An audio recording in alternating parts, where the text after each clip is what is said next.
morning and welcome to our fifth and final Nottinghamshire Lives hustings. Today we're hoping to get under the skin of some local issues in the Bassetlaw constituency, and we're joined by four of the candidates standing in that constituency today. So just by way of introduction, my name's Natalie Fay and I'm the editor of Nottinghamshire Live and the sister paper, the Nottingham Post.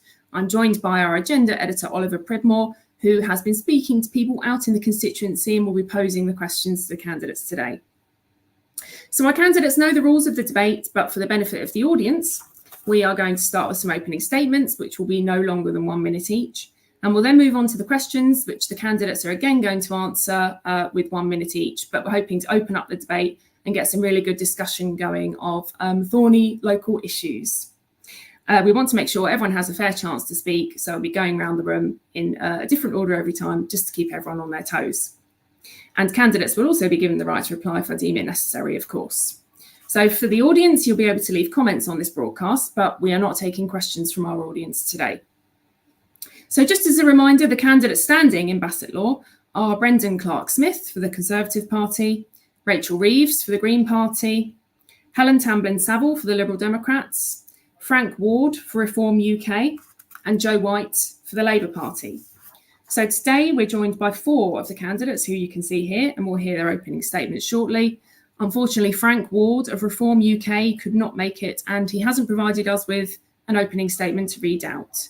So now we'll go on to the opening statements, and we're going in alphabetical order. So Brendan, you're up first, please.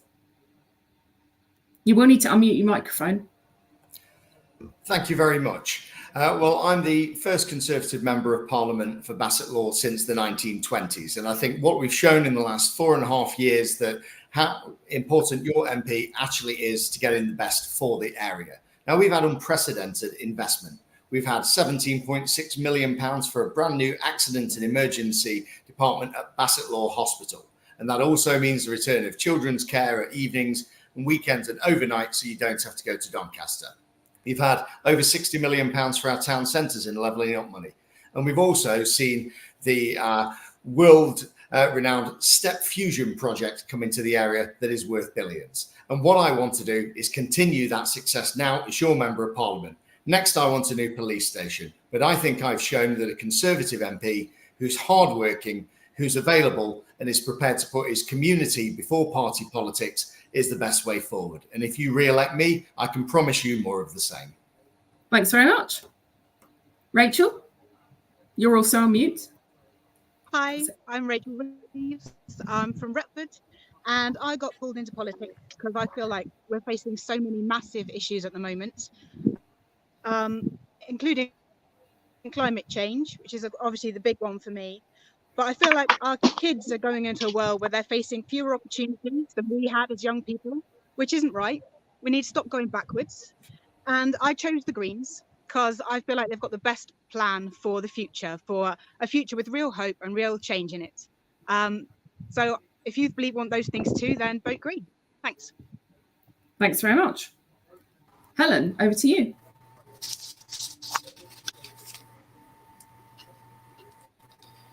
It looks like, no, you're there. You froze slightly. Over to you, Helen. Thanks. Sorry, I'm so sorry. I'm having some real internet issues. Good morning. My name's Helen Tamblyn-Saville, and I am your Liberal Democrat candidate. I live in Retford with my family, and I own and run an independent shop on Carrowgate in Retford. This is a crucial election, and it's one that I'm standing in because I believe in a fairer and more compassionate society, a country where everyone can thrive, where we have a fair deal for all and no one is left behind. We are facing so many issues that need tackling: the economy, the NHS, the climate, the housing market. They're all in crisis. Schools are underfunded. More people are having to use food banks. In the winter, people are having to choose between food and fuel due to the rising costs of fuel. I believe in an open and tolerant society, standing up against division and hate. A vote for Liberal Democrats is a vote for a fair and compassionate society and a country where we can all thrive under a fair deal for all. Thank you. Thank you very much. And Joe White, please. You will need to unmute, just as a reminder. You're still on mute, sorry.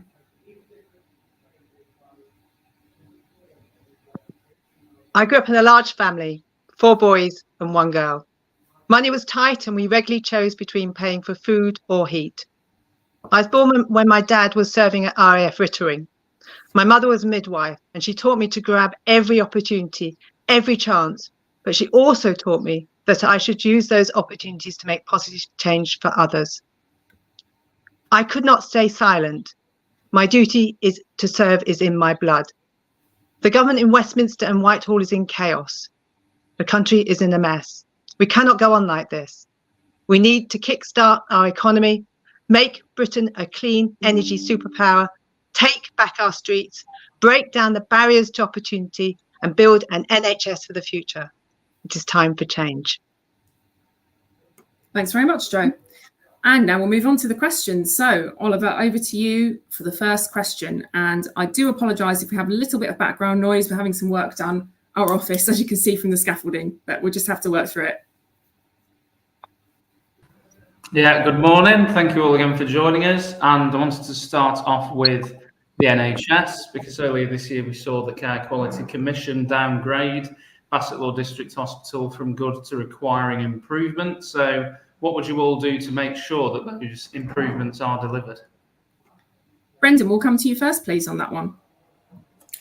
Yeah, I've spoken to the hospital. Obviously, I come from a school teaching background, and it's the same kind of thing, really. You strive for continual improvement, and when there are things that you can do better on, you're honest about that and you put forward an action plan. Now, what I've tried to do is be as supportive of our local NHS as possible. We've got a £17.6 million A&E upgrade for Bassetlaw Hospital. That is hugely important. I think the hospital has been used as a bit of a political football in the past, so I want to provide people with that reassurance. Now, I'm married to a National Health Service doctor, someone who's training to be a GP at the moment. I'm very, very keen on getting more GP appointments, but I'm very passionate about our local NHS. My son Alexander was born in Bassetlaw Hospital, and it's something that I want to have continual improvement in. So you can guarantee with me that the NHS locally will always have my full support. I'll do everything I can, and I certainly won't use them for political gain. Thanks very much. Rachel Reeves, will come to you next, please. Hi. I used to work at Bassetlaw Hospital, and just to say, like, the staff there are amazing. They work so hard, and they'll all be gutted to have been downgraded like this. The Green Party is trying to put the most money into the NHS of any of the party's manifestos. We'd pay for that by a wealth tax on the very richest, and it's absolutely necessary. You can't fix the NHS without putting quite a lot of money into it. But more important than that, actually, is education. We're not training enough doctors in this country. We're not training enough nurses. Recently, over half of the nurses and qualified medical doctors we've recruited in this country have come from outside the UK. That's clearly not sustainable. We have to invest now for the future. The Green Party wants to invest in more GP visits, in more access to mental health therapists, and really importantly, in more preventative care to stop people getting ill in the first place and to catch them before they develop multiple problems, which makes them, frankly, even more expensive to treat. Thank you. Thank you, Rachel. Thank you. Helen. Right, hopefully you can all hear me this time. Firstly, just to echo what Rachel has mentioned, I know firsthand that the staff at Bassetlaw Hospital are wonderful. My daughter was really poorly earlier this year, and we ended up having to go over to Bassetlaw to get her the treatment, and the care she received was absolutely wonderful, and I can't thank them enough. And I think what the real issue is here is the fact that the NHS is underfunded. And that is really what we need to tackle. The care is there. We have wonderful workers, but what we need to do is retain them. We need investment in services to make sure that they can be as good as they can be. The Liberal Democrat manifesto has lots of plans to improve NHS services, which will take pressure off hospitals. We're going to scramble for GP appointments by recruiting 8,000 new GPs. The Institute for Fiscal Studies has assessed our manifesto and says it's all fully costed and makes sense. People being able to access urgent health care. Thank you. Thank you. Thanks. Thank you. Goes quick, doesn't it? Jo, over to you. Thank you. Can you hear me? Yes. Great. 2 weeks ago, I was very pleased to be able to invite Keir Starmer to Bassetlaw Hospital, where he launched Labour's commitment to cut the waiting list by opening the operating theatres at evenings and weekends. I've been at the front and centre of all the campaigns to protect our hospital. And I'm so proud that during the years that Labour was in government, Bassetlaw Hospital was one of the top performing in the country. But I was there when we ran the ballot of 36,000 residents to keep our A&E open. I stood with the mums to keep our maternity unit open. And I fought with the mums to get our children's ward reopened at night time and at weekends. Despite the 3-year government delay, I'm delighted that work will soon be completed on the new emergency village with the children's ward open 24/7. We all know that this was a plan written by Sewar Singh, the previous hospital medical director, and agreed by Prime Minister Theresa May in 2018. I will do whatever I can to protect our hospital. Thank you, Jo. I'm just going to open up the debate here. Sorry, Brendan, you look like you wanted to say something. Yes, I just think it's a reminder. I think I'm looking at from when I came here as the candidate in 2019. Every single election, we were told by my predecessor that the hospital was closing down. Obviously, Jo will know that. She was his office manager. Now, as I said, the hospital's been used as a political football. It is the Conservative government that have put that investment into the hospital.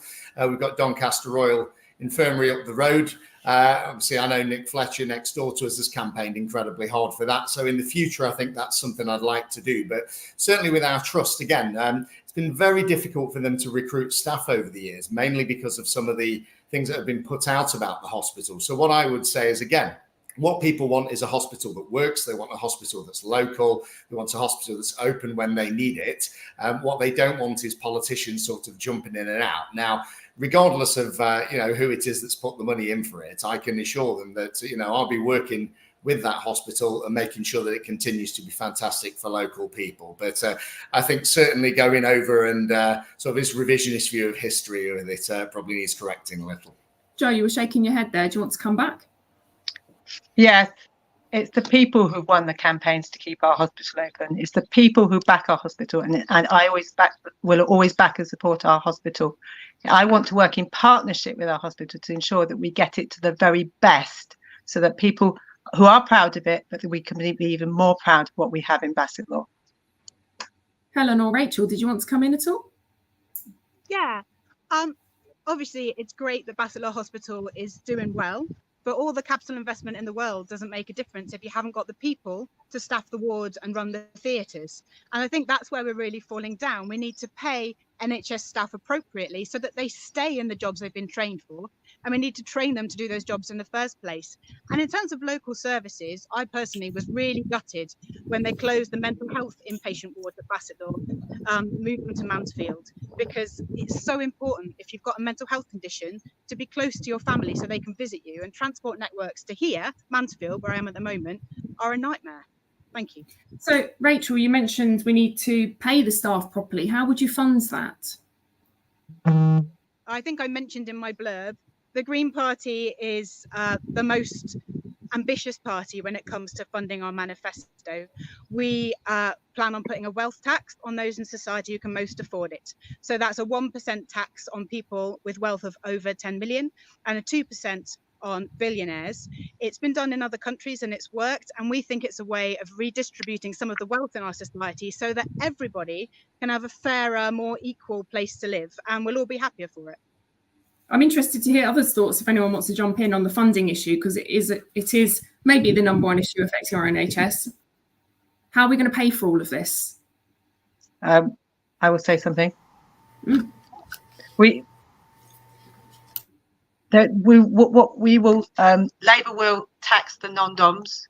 We'll close the loopholes that the non-doms are using to escape paying taxes, and we use that to invest in our NHS. We will create 40,000 new appointments so that we can tackle those urgent waiting lists, and we will pay for the MRI scanners so we can tackle we can treat the cancers, and we can get the waiting list down very, very quickly. We want to move as fast as we can so that we can get our NHS back on stream again.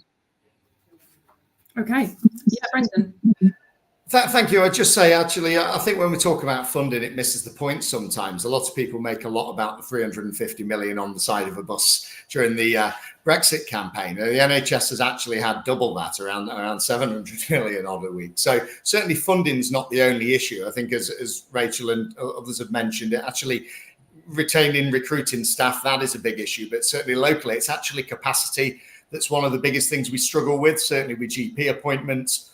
I look at the surgery in Harworth. Now, they had to send a lot of their GPs to their neighbouring practice in Worksop simply because so many houses are being built that they couldn't cope with the demand that's actually there. And we have another 12,500 that are in the local plan there. They're all going to need GPs. They're all going to need dentists. They all need to use schools and hospitals and so on. So I think we also need to look at the infrastructure that we've actually got. Now, we've been investing in infrastructure locally, but we can't keep up with it if the council keep building extra excessive houses. Well, I don't think anyone's ever going to agree on the NHS in this forum anyway, so we will move on to the next question. Ollie. Thank you very much. So there's a lot to celebrate about our town centres in Bassetlaw, but at Worksop in particular, we do see a huge number of empty shops, particularly within that Priory shopping centre. So what would you do to restore pride back to our high streets? Helen, we'll go to you first, please.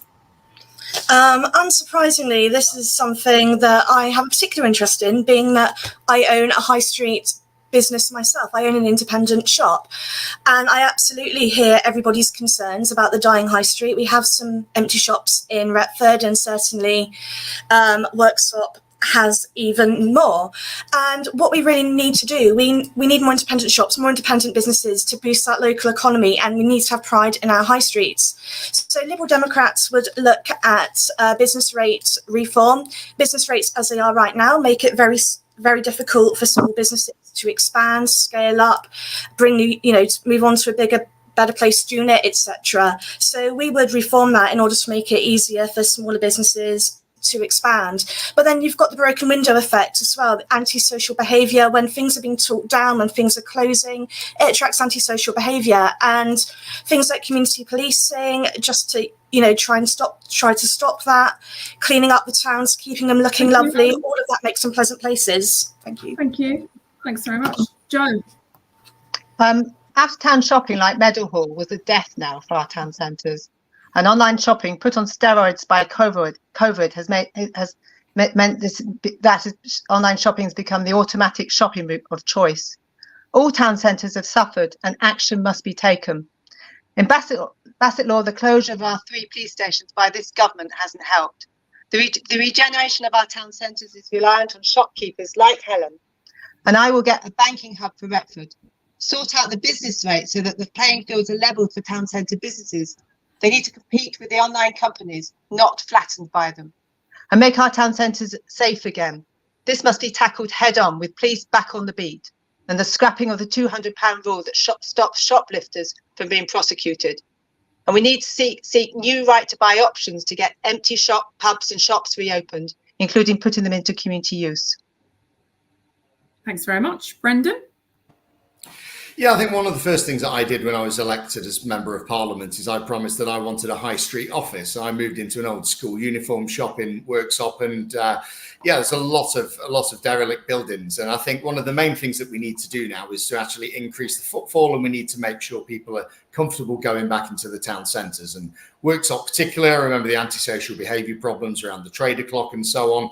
Lots of those being tackled now, but we need to get more people in. So the levelling up funding money that's gone there, that's going to be a great help. Lots of good stuff going on there, and hopefully that will get people in, bring in some of those stores. Again, with people like Helen who've done a great job as an independent trader. Retford, banking hubs been mentioned. The government have already allocated the money for that. I do think Retford needs some attention as well. A lot of the money was ring-fenced before for Worksop. I got an extra 20 million that wasn't ring-fenced, and still the council chose to spend 90% of it outside of Retford. So I would also like to see a fairer distribution of that money across the district. But again, if you want to see town centres thrive, you've got to use them yourself. Thank you. Thanks very much. And Rachel, please. I think first thing to say is that one of the things I love about Bassetlaw is the sense of community. In Retford and in Worksop and in the villages, People seem to have real pride in the place they live in, and we've got a lot to celebrate, Worksop included. I mean, the Canch is gorgeous. I go there a lot. The Green Party really believes in a localism agenda. We think power needs to be devolved more to local places and local people for them to make decisions.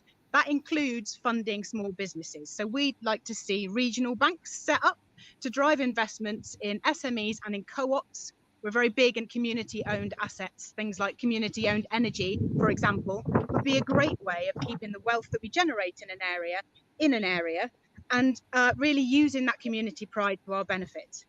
Thanks. Thanks very much.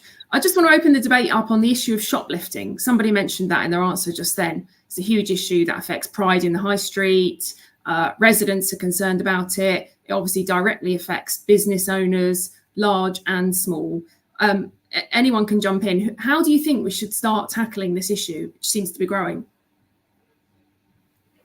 I'm happy to say something.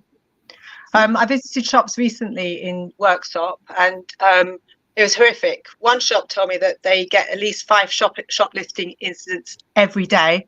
They're so scared they don't know how to deal with it because they're frightened of being assaulted themselves. In 2014, the government introduced legislation that said that any crime under the value of £200 would no longer be prosecuted. This gives shoplifters the license to thieve, and they know we can do nothing. What we need to do is get more police on the beat, a stronger police presence, and also we want to repeal this legislation so that we can deal with the shoplifters head on. We need change urgently. How can we get more police on the beat? What do people think about that? What's the best way to do that? It's obviously going to cost money again.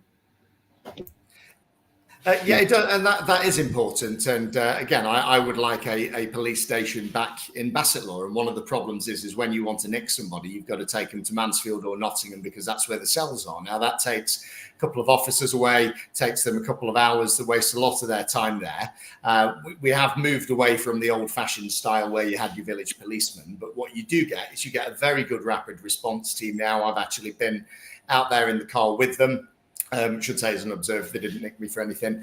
But this is what we do. We have got more police there. We've got a new police and crime commissioner now. I'm hoping to work with them. I don't want all the resources based in Nottingham. I want to see them spread across the county. I want to see rural crime taken very seriously there as well. But if I can just correct the £200 thing, it very much is illegal to shoplift under that amount. What that actually is that is the difference in the flexibility the police are given. Now, if you're talking hardcore shoplifters, that's a little bit different from 12 and 13-year-olds stealing a chocolate bar. And we give them the flexibility to do that. So it's actually the nature of the offence. So in answer to that question, no, it is absolutely not legal to steal under £200. Thank you. Any other, Rachel? I think we need to look at this a bit more holistically. It's not just about whether we have police on the ground, it's about who's committing these offences and why they're doing it. Now, our prison system is on its knees at the moment. It is absolutely straining at the seams. And our courts are also really struggling with capacity. It takes about 2 years at the moment for a rape case to be seen in our court system. So when are these shoplifters going to get seen? We need to stop criminalising really minor offences and putting people in prison for little things and instead look at community service and restorative justice. Because what happens when someone commits a small crime and go to prison is they're much more likely to come out and commit more crimes afterwards. And if we help those people instead and support them out of a life of crime, we'll have fewer people nicking things in our shop. Helen, did you want the final say on this before we move on? Yeah, I was going to just mention community policing, but I wanted just to touch on something Rachel's mentioned as well, so I'll be as quick as I can. Liberal Democrats would restore community policing, and one of the things Liberal Democrats don't believe in is the office of the Police and Crime Commissioner, and that role is something that we would scrap in favour of town centre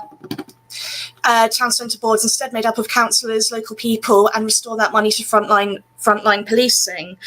Just to touch on Rachel's point about a more holistic approach, I'm very fortunate. To my knowledge, I've not had anything stolen from the bookshop, but I know that's not the case for all businesses. But I think there's a real difference between, you know, people engaging in crime, stealing to profit, etc., and those who are desperate and possibly stealing, you know, a loaf of bread or something to feed their kids. Desperate people will do desperate things, and obviously people like that should not be treated in, you know, the same way as, you know, a crime gang, for instance. So I think that holistic approach is really important, and we really do need to look at, you know, rehab and support for people as well, instead of just saying all criminals are the same and need to be treated in the same way. So often appropriate support will help, and many people are vulnerable. Thanks very much, everyone, for your thoughts on that. And we'll go back over to Ollie now for the next question. Thank you very much. So Retford was hit particularly badly by the flooding we saw last year, and Worksop obviously sees a lot of disruption as well. I myself vividly remember getting the sandbags out when I was growing up in Gateford. So what would you do to make Bassetlaw more resilient to flooding and to improve the response to such incidents? Rachel, can we come to you first, please? Yeah, of course. I think everyone's likely to say this, but a really important thing locally is not building in places that's going to make the problem worse. So at the moment, assessments for where you put housing have to consider if the exact place the house is in are going to flood badly in the future, but they're not great at considering the impact on places just outside where you're putting those houses. And I also think they're not sensitive enough to what's going to happen in the future. So we need to build much more carefully. We need to consider when we're building flood defences that we know this is going to get worse. Like so many parts of the climate change, we have the knowledge and we know what's going to happen in the future. And we actually have the tools to solve a lot of these problems. We're just don't seem to have the clarity of political vision to actually implement these changes in a way that needs to happen. And until we get that proper drive and focus on climate change at the centre of governments, we're going to continue getting hit in the face by things that we hadn't been expecting. Thank you. Joe, you're up next. Thank you. 2007, 2019, 2021, 2023 are all lines on the walls of local properties blighted by flooding in recent years in Bassetlaw. Once in a 200-year flood has fast become an annual occurrence. People can no longer live like this. And yet, last year, the government pulled out on their commitment to the Retford Beck flood scheme. And incredibly, this government argues that they have to give higher priority to bigger urban areas. This has to change. Last year, we had a 145% increase in sewage discharges across Bassetlaw. Raw sewage discharged by Severn Trent into our rivers and streams. The Conservatives have turned a blind eye and weakened legislation. Labour will put failing water companies under special measures, and we will block the bonuses and bring in criminal charges if they fail to act. Thank you. Helen? Thank you. I've spent quite a lot of time supporting residents in Retford myself. 1 o'clock in the morning phone calls, trying to find sandbags, splashing through water, etc. And I know the devastation it's caused. Some people aren't even back in their homes yet. It's been awful. One of the things that has been jumping out to me is it just doesn't seem like we are getting this resolved. We're going around in circles. Every agency involved is blaming somebody else, saying that somebody else has responsibility for it. And actually, that's not okay. It's not solving anything. We need to come together. Everyone needs to link up appropriately and stop passing the blame and see what they can do to protect those in the vulnerable positions. Now, the climate is changing, and sadly, this is likely to get worse, and that is why Liberal Democrats are pushing for net zero by 2045. We need to be considering the changing climate when building houses. A flood zone might be one man would be like that in 10 years' time. How is that going to impact everybody? We lost you slightly there, So, Helen, but can you hear me? Yes, I think we got the meaning of what you were saying. So, yeah, unless there's anything, a little sentence you wanted to add or something, we'll move on. I'm not sure where I cut out, so I'll leave it and come in on the discussion afterwards. All right, thanks. Brendan, we'll come to you then. And Joe said the Conservatives had turned a blind eye, so maybe you want to address that. Well, yeah, I mentioned the 2007 floods. Now I became the MP in 2019, and I hadn't really seen any major flood works done at all there. So I would question again, that was a Labour government then. We had a Labour MP for 18 years before that. Now, again, I could sit and moan about it, but what I instead do, I've actually done something about that. Now, Retford's had around £600,000, works up around £500,000 in the last few years, but we know we need to do more. And I think Rachel was absolutely spot on. I maybe don't agree that climate change has caused all this, but I certainly agree that bad planning has done it. And we keep building on floodplains. And some of these places have flooded for decades, but you have the fields, the areas where they're supposed to take that water around them, they now have thousands of houses on them. And that is going to cause huge problems there. Now, we've got around £13 million that's been allocated to the area over the next 3 or 4 years. I'm hoping that's going to be spent very effectively. I've been in residents' houses. I've been there with my wellies on helping as well. We don't want to see it again, and we want effective schemes. Those schemes have got to be value for money, though. If we spend that money, we've got to make sure it's protecting against the amount of damage that's caused as well. Thank you. That's a minute. Thanks. Okay, very interesting debate, but we do need to move on, and we're going to ask the final question now, and hopefully it's a bit of a light-hearted one to finish on. Thank you. Yeah, so at every general election, there does seem to be a greater desire among voters for candidates who are local. So do you all live in the constituency? And either way, what is your favourite thing about the area? Rachel, you first, please. Hello. Yeah, I do live in Retford, although I'm in sunny Mansfield today. I normally work at Rampton Hospital as well, so I'm very local. It's really cliche, but obviously the best thing I love about Bassetlaw is the people, just how welcoming and kind and communal they are. I've even had some of my opponents on this screen be very friendly and welcoming to me. So it's a great place to live. We've got so much heritage, nature, so much to celebrate. And I'm so proud to be representing it for the Green Party. Thank you. Brendan, we'll come to you next. Yeah, great place to live. I'm a Nottinghamshire lad, born and bred. My family live here. My children go to school here. I suppose I'm technically a southerner, being from Nottingham itself. But yeah, there's beautiful scenery here, the countryside and so on. Enjoy going to watch the local sports teams. Obviously, Works Uptown made the first round of the FA Cup, which we were very proud of. But what I think's favourite, I think we've got the best pubs in the country. Thank you. Great shout there. Helen, we'll come to you next. Thank you. Yes, I live in a constituency. I live in Retford. I work in Retford. My daughter goes to school in Retford. And it is, Bassetlaw is an absolutely great place to be. And that's why we moved here all of those years ago. We've got beautiful parks. And the people are great. The sense of community is wonderful. You can walk down the street, people say hello and have a chat. You sit on the bench, people have a conversation. In 2022, we saw so many people open their homes to the Homes for Ukraine scheme, welcoming people in. We also had a lovely collection for refugees fleeing the situation in Afghan, and a sense of community, people getting in touch. What can we do to help? People want to help. The people of Bassetlaw are lovely. They are caring. They're compassionate. They are warm. And that is what I love best about this constituency, how lovely and welcoming it is. And it's a fantastic place to be. And we should absolutely talk it up all the time. Thank you, Helen. I might have to move house. It sounds amazing. Joe, we'll come to you next, please. Yes, I live in North Wheatley, and I've breathed Bassetlaw life for the past 23 years. I've been to the weddings, the funerals, the schools, hit the potholes, been to the hospital as a patient and as a worried parent, sat in the police station to give statements and suffered now there's no police station available. I've seen the floods, the droughts, I've seen the good jobs go, and I've worked to create 10,000 new jobs. I've seen lots of laughter, tears, and the family friends that I rely on so much. What I love most is the people, their warm hearts, their directness, their honesty. Clubber Park is great. I enjoy taking my grandchildren to Idle Valley Nature Reserve, where they regularly claim to have spotted a beaver. I've been fortunate to see some of Bassetlaw's hidden treasures, such as Worksop Manor.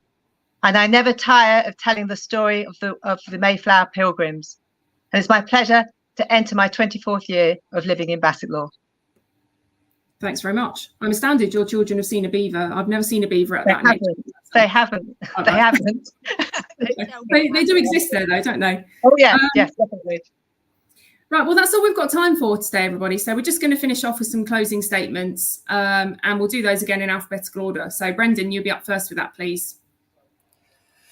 Thank you. I think just to reiterate again, what we're talking about here is who you elect as your local MP and who is going to represent Bassetlaw best in Parliament. And being in Parliament's an important job. We have to lobby, we have to get that funding, and we have to represent you down there in Westminster. But it's also about being present locally. If you re-elect me as your MP, I can guarantee you that I will continue to do that, and I will continue to fight for you. And whoever's in government, I've shown the strength, I think, of having a Conservative MP in Bassetlaw. Thank you very much. You have got about 30 seconds left if you wanted to add anything, just to make you aware. Don't have to. No, fine. Rachel, we'll come to you, please. We're facing huge challenges as a place, as a country, as a world, and we really need leadership with vision and commitment to see it through. Many of the things we have to solve to solve the climate crisis will also make this country a fairer and better place to live. Just basic stuff around Bassetlaw, like insulating houses so our fuel bills go down, putting up proper defence so we don't have to worry about a house percentage, better public transport to give us more opportunities, and also healthcare, which is local, accessible, and more focused on stopping us getting ill. These are all things I think we not just want, but need around. But to do better than this, we need more hope, we need change, and if you would like to set that, bring. Thank you, Rachel. You were a little bit quiet there, but we could just about hear you. Helen, your closing statement, please. Thank you. Hopefully my internet won't die out this time. You have a choice on July the 4th. You can continue with more of the same, or you can choose to vote Liberal Democrat and show your support for the fair deal we all deserve. We all deserve here in Bassetlaw. This election is an opportunity for real change, and it's an opportunity to introduce real commitment on building a fair deal for everyone. So it's an opportunity to introduce free personal care for everyone who needs it. Liberal Democrats are the party of carers. An opportunity for everyone to see a GP within 24 hours of urgent. An opportunity to lift people out of poverty. An opportunity for real action on the climate crisis. An opportunity to rebuild our relationships with people in Europe, and an opportunity for voter reform. Things don't have to be the way they are now, and they don't need to be this way again. We can build a compassionate society where everyone can thrive, where we live, where we thrive. It doesn't have to be just about surviving. Vote Liberal Democrat on July the 4th for a fair deal and for a compassionate society. Thank you, Helen. And Joe, yours, please. My commitment to you. I will do whatever I can to get Doncaster Airport reopened. I will protect services at Bassetlaw Hospital. I will make sure you can see a GP or a dentist. I will get police back on the street. I will have my base in Bassetlaw, not 150 miles away in London. But more than that, I will be an MP who respects others, an MP who involves others, and this is how you win the campaigns that matter. An MP who inspires. I will re-establish the Parliamentary Summer School, raising the dreams and aspirations of our young people. An MP who has a strong voice but responds to the views of local people. An MP who stands in front of the racists, the misogynists, the homophobes and the haters. I will work to protect the most vulnerable people. I will be an MP who makes a difference to the lives of the people in our communities. Thank you very much. So that brings this event to a close for today. To our candidates, thank you very much again for joining us. I know you're all incredibly busy. Some of you have had to rearrange work commitments and what have you. So I just want to wish you all the best of the luck with the remaining days of this campaign. And of course, we'll be reporting live from the count on the night, so you can follow us there too. But that's it for today. Thank you again.